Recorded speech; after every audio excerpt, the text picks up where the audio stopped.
Welcome to Professor Academy.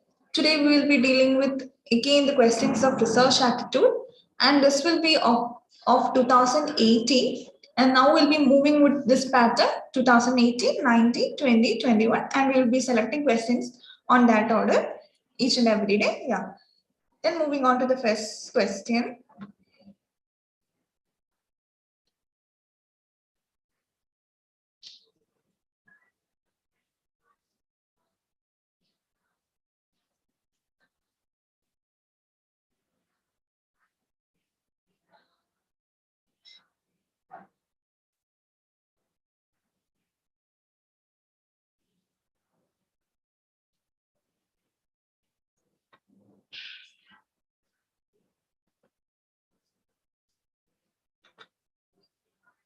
The first question, the four approaches to knowing answers to research question according to Kerliner are: first one, the method of tenacity; second one, the method of intuition; third one, the method of authority; fourth one, the method of science; fifth one, the method of creativity; sixth one, the method of non-functionality.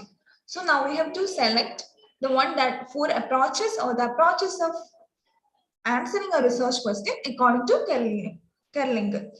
So the chords are given, and now let's see in detail what is it. The four approaches to knowing answers to research question according to Kerlinger are: first one, the method of tenacity, where people firmly hold on to the truth because it is known to be true all along. People know this is true, so they are trying to believe it. They are holding on to the truth. For example, we know Mahatma Gandhi is the father of our nation because it is known to us and therefore we believe in it. That is what the first idea.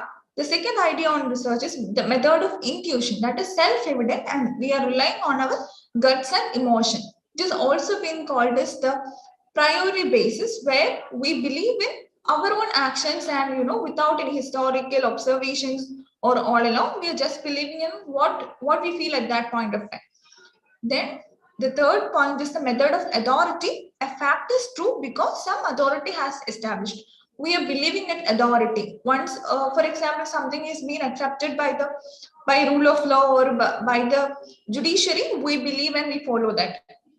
So once the authority established the fact, we are trying to believe it and we are considering that as a true statement. Then comes the fourth point, the final one, fourth approach of knowing a research question, that is the method of science.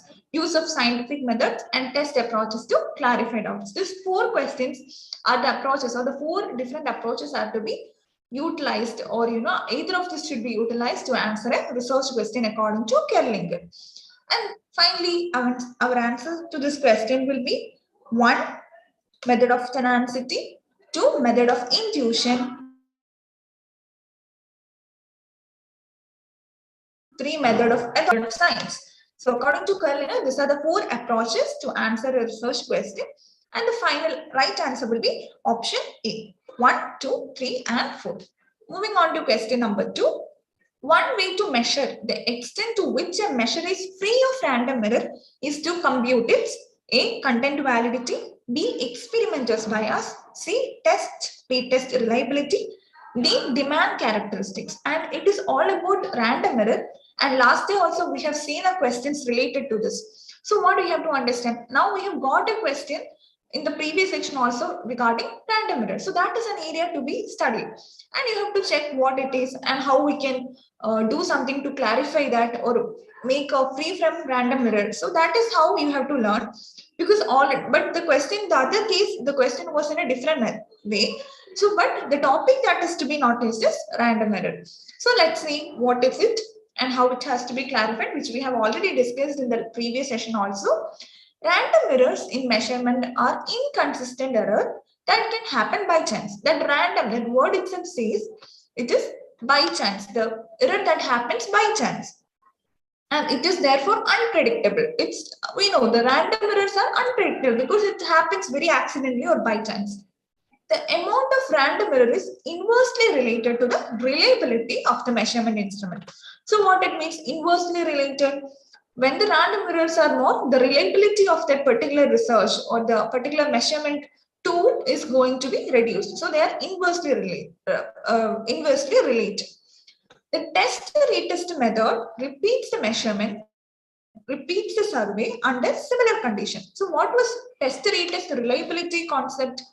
In test-retest, what happens? Under same condition, the same respondents will be taken the survey or be asked the same question, but at a different timings. Maybe at 1 o'clock, or today the same survey has been done, and tomorrow also we are doing the same survey, same questions under similar conditions to the same respondents, but at a different point of time. The same thing done at a different point of time. That is what happens in the test-retest reliability method. And the second test is typically conducted among the same respondents as the first test after a short period of time has elapsed. And that is what is happening in the test reliability test. And by doing this, what we can do, we can identify whether there was any random error while we are making the measurement concept. The goal of test-retest method is to uncover random error. That itself is the goal of doing a test-retest reliability test, which will be shown by different results in two tests. So if there are random errors occurring in the first test, it means that same, you will not get the same result when we do it in the second time. So then we can identify there was a random error present in the while we are doing the first time or the first test. That is how we can, how we are making use of test-retest method in order to, uncover or, in order to make it free from random errors. If the result of the two tests are highly consistent, then we can believe that it is like it is free of random error. Okay. Now we have understood what is random error and how it can be related with the test-retest reliability. So whenever, in order to be free from free from random error, we have to go with test-retest reliability test. And what is that stand with content or validity? Validity has been related with the systematic error that has been happening consistently, whereas random error happens at a point of time, like by chance. It happens very randomly, whereas the systematic error and validity concept are related. Random error and reliability concept are inversely related. So please learn that area also. Then moving on to the third question.